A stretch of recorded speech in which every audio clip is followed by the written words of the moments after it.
Estamos de volta com o Cidadania, um programa sobre o cidadão e os seus direitos. E hoje, nosso tema é eleições 2016.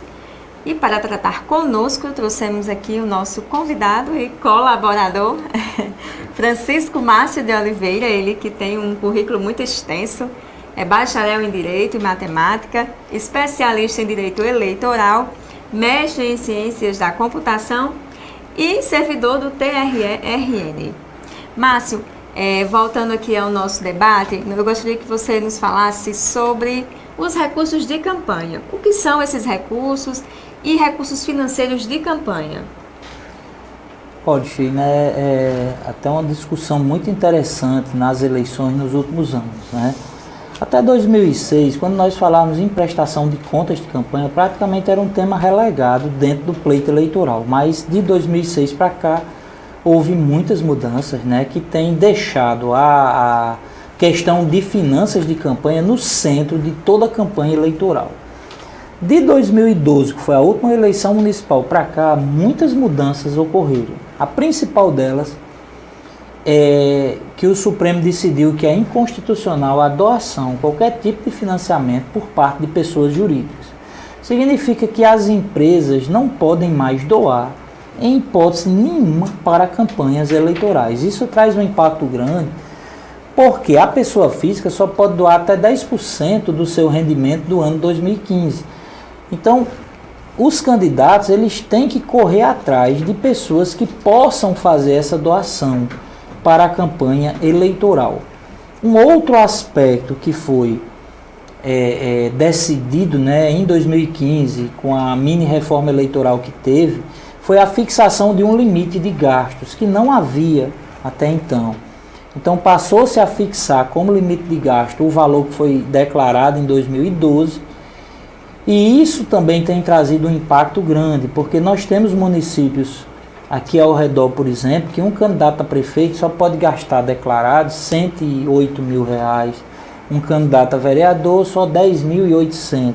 Então, quando nós analisamos as campanhas eleitorais com a vultosidade que havia, esperamos que esse ano sejam menores, nós passamos a ver um impacto do poder econômico nos pleitos eleitorais, que esse poderio econômico pode ser decisivo, vamos dizer assim. Mas assim, é importante nós analisarmos que dentro dessa importância, cada um de nós, no que diz respeito a finanças de campanha, o que o candidato pode gastar, o que ele pode arrecadar, nós podemos contribuir com essa fiscalização das finanças, levando a notícia de eventuais abusos à justiça eleitoral.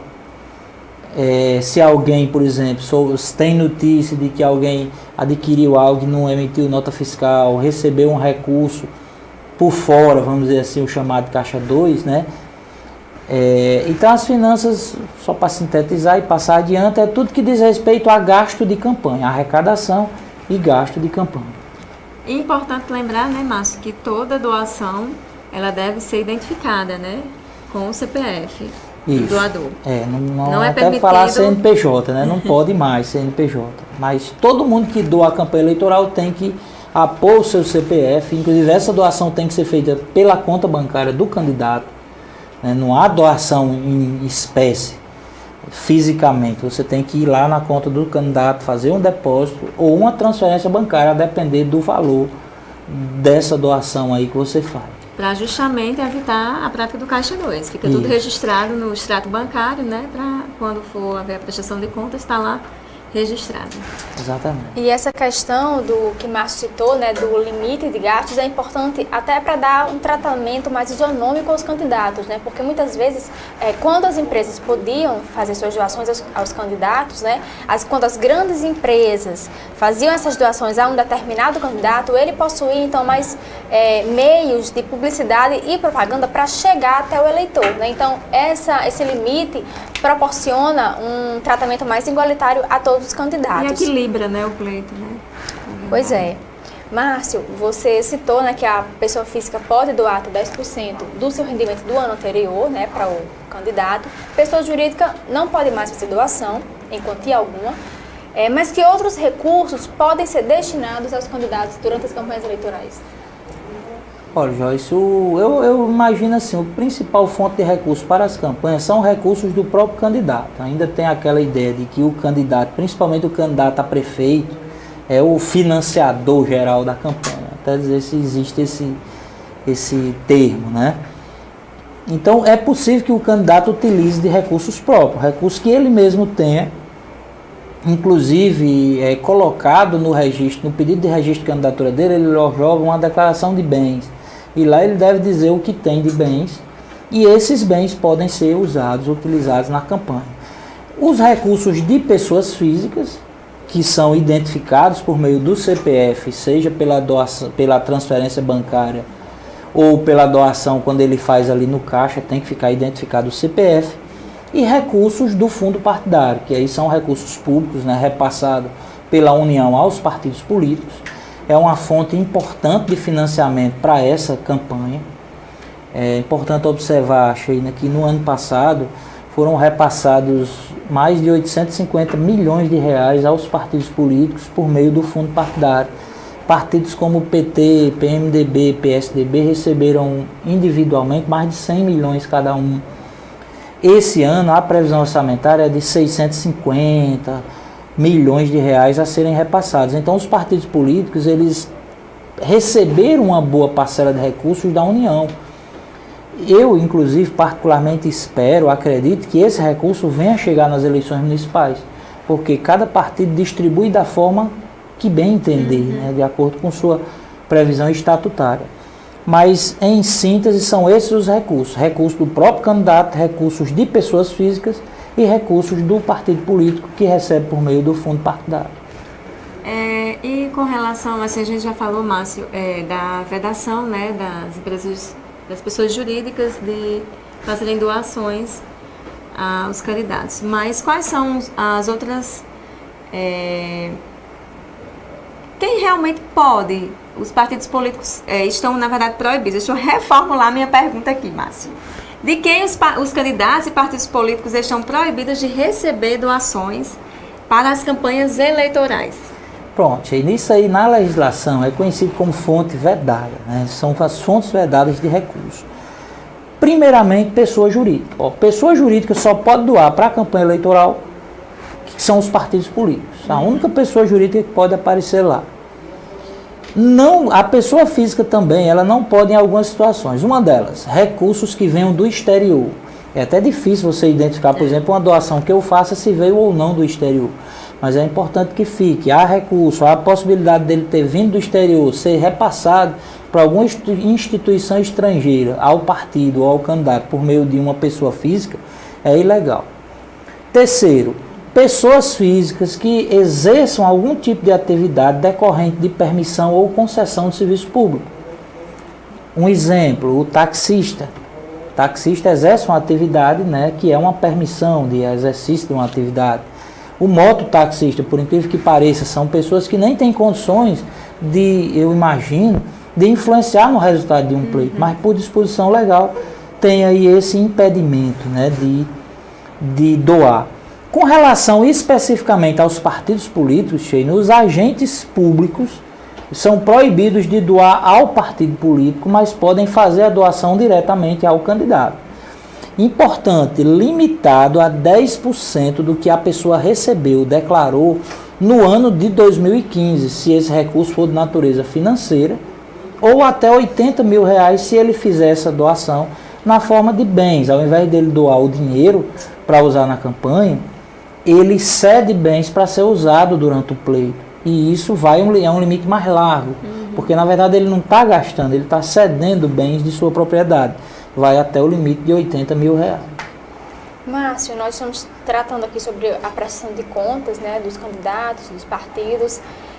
Quem julga essa prestação de contas é o juiz eleitoral, assim como também os registros de candidaturas, e alguma sanção para aquele candidato, partido que tiver suas contas desaprovadas? Joyce, a regra é que o juiz eleitoral responsável pelo registro de candidaturas também analisa a prestação de contas. No Rio Grande do Norte, praticamente todos os municípios só tem um juiz eleitoral com jurisdição sobre ele. Então, esse juiz cumula todas as funções eleitorais. Há 3 municípios que têm mais de um juiz detendo a jurisdição compartilhada, que é Natal, a capital, Parnamirim e Mossoró. Nesses municípios, há uma resolução do TRE, que é tirada, inclusive, no ano anterior, disciplinando qual deles vai fazer esse trabalho. Aqui em Mossoró, que são 2 zonas, 33ª e 34ª, o juiz da 34ª zona, que é o que eu trabalho, é o responsável pela prestação de contas, pela análise. No que diz respeito à desaprovação, há inclusive um lapso legal nesse aspecto, porque a desaprovação das contas em si, ela não gera uma repercussão na esfera jurídica do candidato. Agora, há alguns itens dentro da prestação de contas que podem levar a sanções maiores, como, por exemplo, a utilização de recursos sem passar pela conta bancária, a não declaração de gastos de campanha e o uso excessivo de recursos de campanha, né, durante o pleito. Isso aí tudo pode gerar inelegibilidade, pode gerar cassação do mandato, perda do mandato e multa eleitoral. Agora, precisa sempre de uma ação acessória que utiliza a prestação de contas como prova, vamos dizer assim. Márcio, nós teríamos ainda outros questionamentos a fazer a você. Vários. Só que o nosso tempo é curto em virtude do tema, né? Que além de ser importante, é também bem detalhado. Mas, por fim, nós gostaríamos que você falasse da importância da prestação de contas para o pleito. E, em seguida, você pode ficar à vontade para fazer aí suas considerações finais. Olha, Joyce, Sheina, a prestação de contas ele é um item, a meu ver, fundamental. Se você for olhar praticamente as diversas cassações que nós temos visto aí nos últimos anos, tem a ver com o uso de recursos de campanha. Mas por que isso? Porque é o item do processo eleitoral que é mais fácil rastrear. Porque, veja, o que é legal passa pela conta. Se passar pela conta, eu consigo rastrear, porque eu sei de onde veio para onde foi.